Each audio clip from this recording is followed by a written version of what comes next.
Good afternoon. Pavel Tsukhanov, Taste Agency. Sergey Viktorovich, we would like to ask you the following question. Donald Trump has announced the introduction of 25% tariffs against all countries cooperating with Iran. How would you comment on these words? In your opinion, can they in any way affect the bilateral relations between Moscow and Tehran? I do not think that any third party can change the fundamental nature of the relations between Moscow and Tehran. And this nature is based on the agreements reached between the presidents of the Russian Federation and the Islamic Republic of Iran. It meets the interests of the two states, the two peoples. This nature is embodied on the whole in a number of practical projects of a material nature, such as the construction of the Bushehr nuclear power plant, the implementation of plans in the sphere of transport infrastructure, such as the North-South International Transport Corridor, and many other issues on the agenda of Russian-Iranian relations that have special significance, including for the development of this entire region, the Eurasian continent.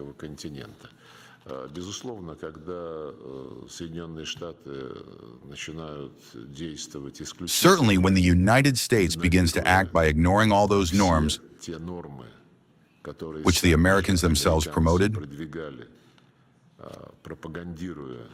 while propagandizing the model they call globalization, and, as I already mentioned,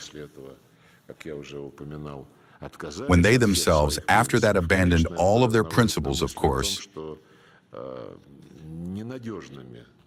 it suggests the idea that our American colleagues look unreliable when they act in such a manner.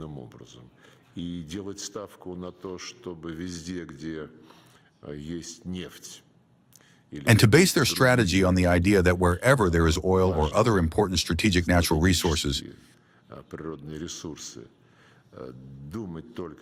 to think only about how to advance their own interests, using threats and methods of direct pressure, like tariffs, to do so.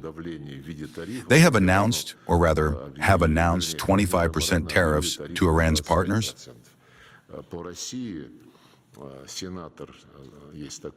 There's a senator named Graham who is included in our relevant list,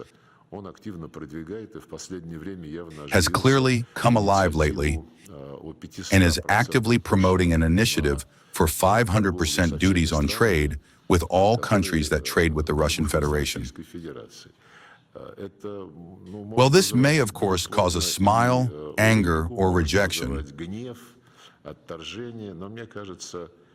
but it seems to me that we should simply work and implement those agreements that exist between us and the Islamic Republic of Iran, between Russia and all our other trade and economic partners.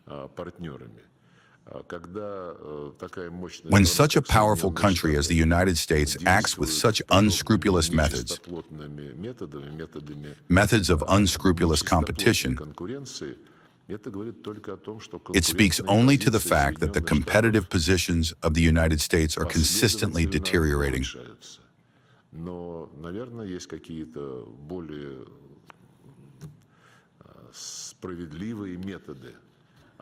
But surely there are some fairer ways of defending one's positions than such direct, discriminatory utilization of sanction levers. This cannot continue for long, as it will lead to an even more serious crisis in international economic and political relations. We speak about this frankly in the dialogue that we have with Washington and which we want to continue. We discuss this frankly. And it is necessary to establish some kind of elementary order in the methods that are applied in the international arena.